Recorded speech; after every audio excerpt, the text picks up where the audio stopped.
सहजानंद स्वामी महाराज की जय जय जय। धाम धमी मुक्तो की जय जय जय। मुक्ताक्षर पुरुषोत्तम की जय जय जय। जे उत्पत्ति तथा स्थिति लय करे वेदो स्तुति उच्चरे। जे नरोम सुचिद्रमाणु समा ब्रह्मांड कोटि परे। माया काल रवि शशि सुरगणो आज्ञान लोपेक्षण। एवाक्षरधाम नाधिपति श्री स्वामी नारायण। महाध्यानाभ्यासं विदतमजस्त्रं भगवत पवित्रे सम्प्राप्तं स्थितिमतिवरेकान्तिकवृषे। सदानन्दं सारं परमहरिवार्ताव्यसनिनं। गुणातीतानन्दं मुनिवरमहं नौमि सततम्। अनेकेभ्यो सद्भ्यो विमलहरिविज्ञान ददतं। भुविर्ब्राह्मी विद्या हरिवचनरूपामुदयतं। हरिध्यानासक्तं शुभगणमनाद्यक्षरमहं। गुणातीतानन्दं सकलगुरुमुदे मुनिवरम्। वाणी अमृत थी भरी मधुसमी संजीवनी लोकमा। दृष्टि मां भरी दिव्यता निरखता सुदिव्य भक्तो वधा। हय्ये तबर्यु मिठू जननी सुने हास्य मुखे वस्यों। ते श्री ज्ञान योगीराज गुरुने नित्य नमो भावसु। जेनी अमृतवाणी तो वही रही साक्षात महिमा रूपे। जेनी ब्राह्मी स्थिति अहोलिन करे शुभव्यक्षर पदे। शरणागत निज अल्प जीव सहुना श्रेयार्थ तत्पर रहे। काका स्नेहल सिंधु दिव्य विभुने हयो तो वंदन करे। क्षिप शांत प्रशांत सागर समा साधु गुणे जे शोभता। जेना दर्शन ने समागम थकी शांति सहु पामता। जे छे मानस पुत्र काका जिना ने भजन मालिन रहे। एवा साधक वृंदना गुरु सुरत वंदन भरत भाईने। भक्ति सभर गुलतान थईने महापूजा जे करे। अनुवृत्ति अद्भुत जाळवी रिजया काकाजीने। मलकंतु मुख पुलकित हय्यो युवानो ने जे गमे। एवा सुरद भुलकु विरल वंदन अहो असी भाईने। ब्रह्मरूप निजने मानता वळी श्रीजी हय्ये धारता। जे मस्त रहीने प्रभु भजन मा सुरद भाव धारता। महिमा सभर दासत्व छलके जीवन माछे सहजता। काका स्वरूप दिन कर विभु संभारवा मा धन्यता। यत् सत्येन जगत् सत्यं यत् प्रकाशेन भाति तत्। यदानन्देन नन्दन्ति तस्मै श्री गुरुवे नमः। ध्यानमूलं गुरोर्मूर्ति पूजामूलं गुरोर्पदं मन्त्रमूलं गुरोर्वाक्यं मोक्षमूलं गुरो कृपा। सहजानंद स्वामी महाराज की जय जय जय। अनादि मूल अक्षर मूर्ति सद्गुरु श्री गुणातीतानंद स्वामी की बातें, प्रकरण 6, सर्वदेशी समझन, बात 83। स्वामीनारायण हरे स्वामी बात करते हैं, भगवान को भजने में विघ्न करने वाले कौन कौन हैं। पहले तो लोक यानी कि संसार, दूसरे है सगी संबंधी, पत्नी, बच्चे, माँ बाप, रुपया और देह, ये सभी है। यदि जो मुमुक्षु बढ़िया हो तो ये सबको गिनती में आए ही नहीं, पर यदि ये अंतःकरण इंद्रिय रूप जो माया है वो तो बहुत ही कठिन है और वो अनंत रूप से हमें घुमा देती है। इसलिए उसका नहीं मानकर, उसका निषेध करके तो आत्मनिष्ठ हो जाए, तब सुखे सुखे वो भजन करने देती है, नहींतर तो वासना रह जाती है। तो 100 सालों में, 1000 सालों में पत्नी चाहिए। उसके ऊपर सौभरी आदि के दृष्टांत दिए। तो यदि वासना पड़ी हो तो भगवान लेके तो जाते हैं, पर अहिलावृत खंड में रख देते हैं। यहाँ पे अहिलावृत खंड यानी जो पृथ्वी से अलग लोक है, और वहाँ पे सिर्फ वायु भक्षण के ही व्रत वहाँ पे अखंड रहता है। उस खंड को अहिलाव्रत खंड कहा गया है। वहाँ पे महाराज उसको रख देते हैं। इसके ऊपर उन्होंने एक लवा का दृष्टांत दिया कि महाराज जब उसको लेने के लिए आए तब कहने लगे कि अभी अभी तो मैंने नया नया विवाह किया है, इसीलिए मैं नहीं आऊँगा। ऐसा होता है, वो जात ही ऐसी है, उसका किसी भी प्रकार से विश्वास करना नहीं, क्योंकि मसान के लड्डू में तो एलची का स्वाद कभी हो ही नहीं सकता, वो तो स्थानक ही ऐसे हैं। तो इसके बारे में एक पंक्ति कही है, रहो तो राजा रसोई करो, जमता जाओ जोगी राज जी, खीर निपजाओ क्षणु एक माँ, ते तो भिक्षा ने काज जी। इस पंक्ति में संन्यास लिए हुए जो साधु बन चुके हैं ऐसे राजा की बात है। जब वो भिक्षा मांगने के लिए निकलते हैं तो एक नारी ने उसका वैराग्य का पतन करने के लिए उसको कहा कि यदि आप थोड़ी देर राह देखो तो मैं आपको खीर बना के खिलाती हूँ। तो इस तरह से भी, इस संसार की वजह से भी हमारा पतन हो सकता है। सामने वाले की मनसा क्या है, यदि वो हम नहीं जान सकते हैं, या तो हम विषय वासना के भोग के लंपटता में आ जाते हैं, तो भी हमारा पतन होता है। ये बात इस उक्ति से, इस पंक्ति से कही गई है। उसमें उन्होंने ऐसा सोचा कि यदि मैं खीर खिला देती हूँ तो उसके हृदय के अंदर उसके हृदय से भगवान की भक्ति निकल जाएगी, और 1000 जो ऐसी पत्नियां हैं वो उसके अंदर घुस जाएगी। उसका ऐसा ठहराव, और जो सामने जो भिक्षु बना था उसका तो ऐसा भाव था कि आहार के कारण उभा रहे, एक की करी आस जी, ते जोगी नहीं भोगी जानवा, अंते था से विनाश जी। मतलब यहाँ पे एक दूसरी बात कही है,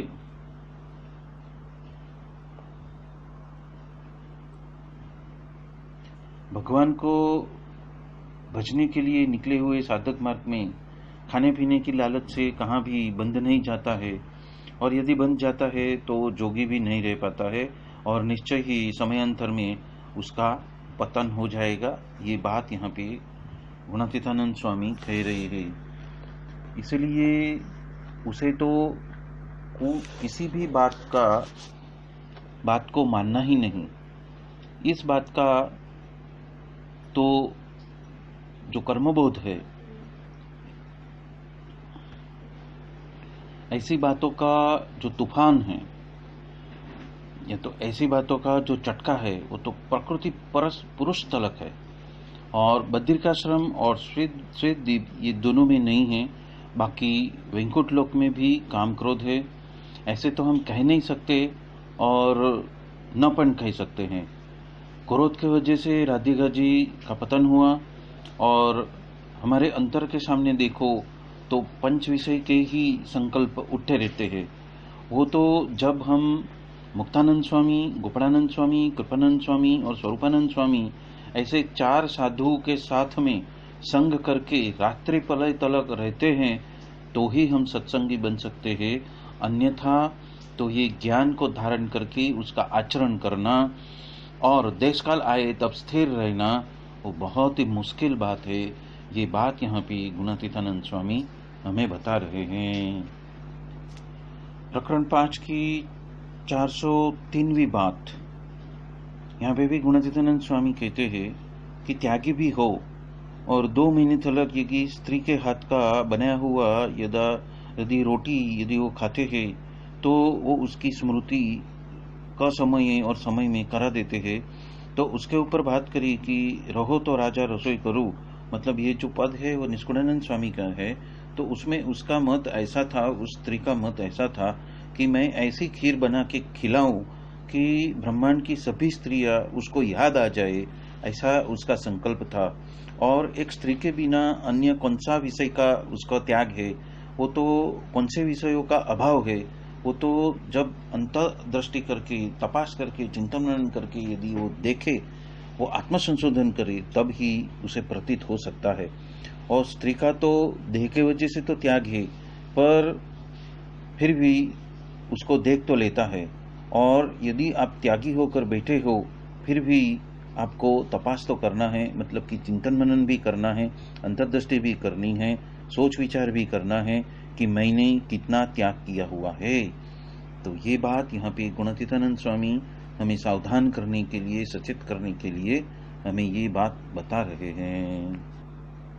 प्रकरण 2 की 86वीं बात में गुणातीतानंद स्वामी कहते हैं देह और आत्मा अलग अलग है, भिन्न भिन्न है, पर सोच विचार किए बिना, चिंतन मीना किए बिना तो उसकी सच्ची समझ आती नहीं। और यदि अनुभव से वो तपास करके देखे तो उसको प्रतीति होती है। और 100 वर्ष के पहले नात में उसकी पहचान वाला कोई था नहीं, और उपरांत आज के 100 वर्ष के बाद में उसी नात में उसको पहचान वाला कोई रहने वाला भी नहीं है, मतलब कि कोई किसी का यहाँ पे सगा नहीं है। और यदि हमने वैराग्य धारण किया है, हमने भेद धारण किया है, तो हमें देह से अपने आप को अलग मानना है और उसके बारे में सोच विचार करना है, और हम किसके लिए आए हैं, क्यों आए हैं, तो वो हमेशा उसका तपास करते रहना है और उसकी अंतर्दृष्टि हमें करते रहनी है। ये बात यहाँ पे गुणातीतानंद स्वामी बता रहे हैं। प्रकरण 2 की 106वीं बात में भी गुणातीतानंद स्वामी कहते हैं कि शुद्ध ज्ञान होने के लिए कहा है तो 2, 4, 5 व्यक्ति यदि एक रुचि वाले हो और 2, 4, 5 साल तक एकांत स्थल में निरंतर गोष्ठी करते रहे तो आत्मा और परमात्मा का ज्ञान हो सकता है। ये बात यहाँ पे गुणातीतानंद स्वामी हमें कह रहे हैं। प्रकरण 1 की 159वीं बात में भी गुणातीतानंद स्वामी कहते हैं कि भगवान यदि हमें मिले होते, पर यदि ये साधु न मिले होते तो इतना दाखड़ा करके हमें कौन ये सब समझाने वाला है। और महाराज के साथ में जो सत्संगी है उससे भी अधिक ये साधु के सत्संगी बहुत अधिक है, क्योंकि साधु हित प्रीत करा के ज्ञान देते हैं और उनको विषय वासना से मुक्त कराने के लिए बहुत दाखड़ा भी करते हैं। और मनुष्य भाव, दिव्य भाव, मनुष्य भाव और दिव्य भाव को एक कराकर, दृढ़ कराकर श्री जी महाराज के स्वरूप में वो दोनों जोड़ देते हैं। इसीलिए साधु के जो सत्संगी है वो बहुत ही अधिक है। प्रकरण 1 की 161वीं बात में भी गुणातीतानंद स्वामी कहते हैं कि बड़े बड़े सभी साधु का संग करना, उसका कारण ये है कि किसी में 1 गुण होता है, किसी में 2 गुण होता है, किसी में तो 3 गुण होते हैं। और उस सभी संग में से वो गुण जब भी आता है तो सर्वे गुणे संपन्न यदि एक साधु में ही ये सब मिल जाए तो कुछ वांधा ही नहीं है, मतलब कि कुछ सोचना समझना नहीं है, सिर्फ चिंतन मनन करना है और संबंध रखना है। पर ऐसे ज़्यादा साधु तो हमें मिल नहीं सकते जिसमें सर्वे गुण संपन्न होए, ऐसे साधु तो मिलने कठिन हैं।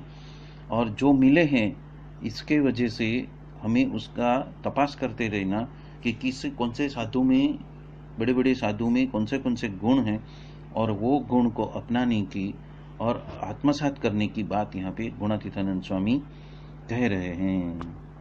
प्रकरण 9 की 74वीं बात में गुणातीतानंद स्वामी कहते हैं, एक दिन महाराज कहते हैं कि जो ढोलिया के चाकर हो वो यहाँ पे बैठो, और सत्संगी के जो सत्संगी हो वो अलग से बैठो। तत्पश्चात कितने लोग अलग अलग हो गए और कुछ लोग ढोलिया के पास में बैठे। तत्पश्चात महाराज कहते हैं, हम भी सत्संगी के ही सत्संगी है।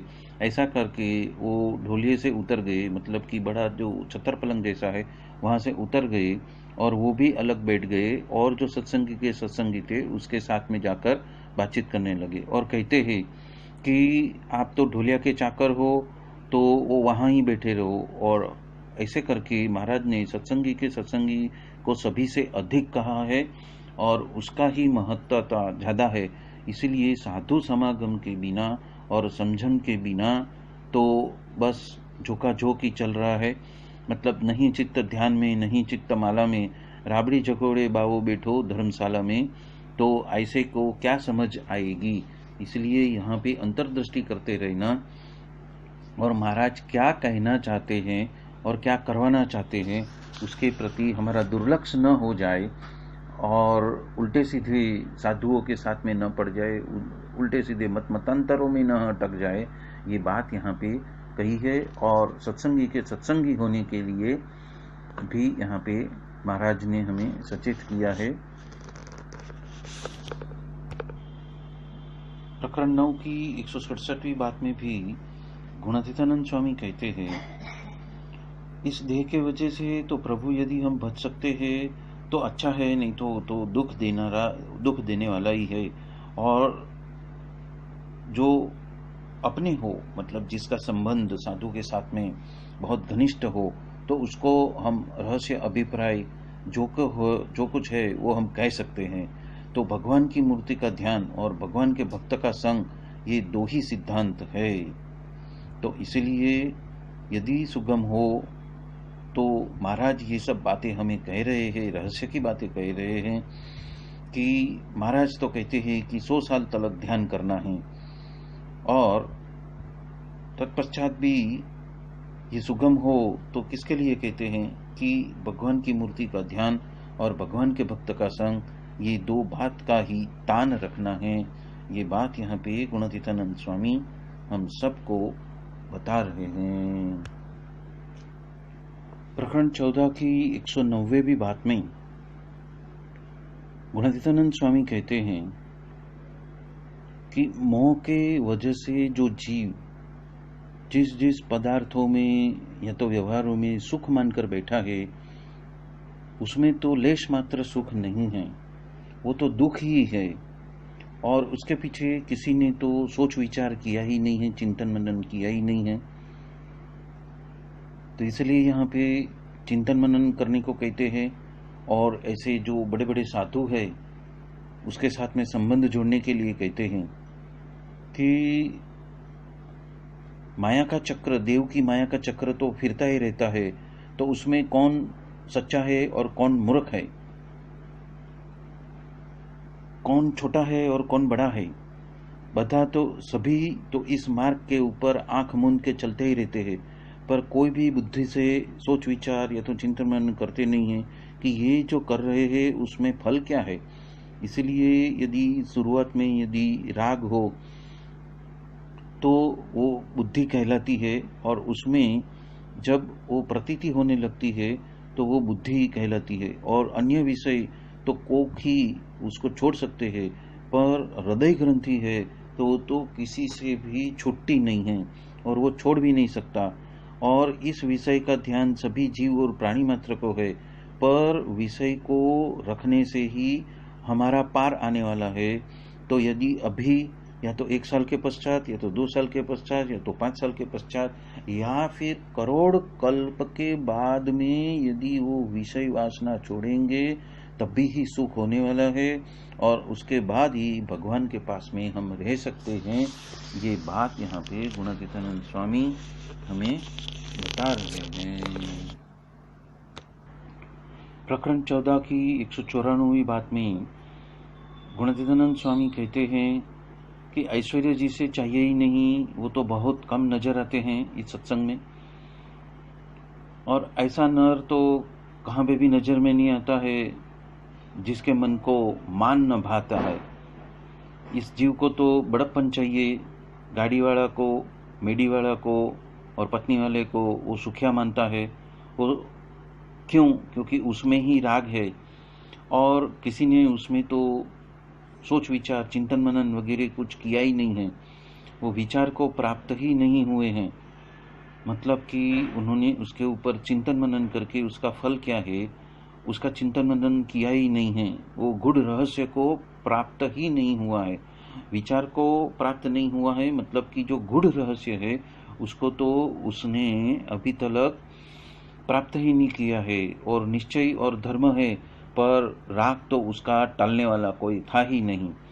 इसीलिए कहते हैं कि सांख्य का मत तो ऐसा है कि अनुलोम दृष्टि के वजह से जो दिखता है वो सब तो झूठा है, और इस तरह से बाह्य जो पदार्थ और संसार और व्यवहार है उसका निषेध करते जाना, और उसका नाम ही है सांख्य योग है।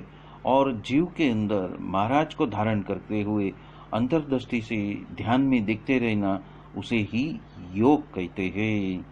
और इस तरह से 5 साल 10 साल तक संस्कार लगता है और वातों का वेग भी लग जाता है, तब ये जगत का जो पाप है वो टलता है। किसी को तुरंत टल जाता है तो उसको संस्कार कहलाते हैं। प्रभु मिलने के बाद कल्याण की और रोटियों की तो गरज रहती नहीं है, पर वासना रह जाती है तो अन्य लोक में रहना पड़ेगा, और ऐसा खटका हो और जो रहस्य को प्राप्त हो जाए। इस जीव को सिद्धि चाहिए, और उसमें से मान मिलता है तो उसमें से भी विषय की प्राप्ति, विषय वासनाओं की प्राप्ति होती है। इसलिए ऐसी रिद्धि सिद्धियों में भी हमें फंसना नहीं है, और ये साधु का जोग कर लेना है। ये बात यहाँ पे गुणातीतानंद स्वामी हम सबको कह रहे हैं। बोलो सहजानंद स्वामी महाराज की जय जय जय। धाम धमी मुक्तों की जय जय जय। सर्व गुणातीत सत्पुरुषों की जय जय जय। मुक्ताक्षर पुरुषोत्तम की जय जय जय। जय स्वामी नारायण।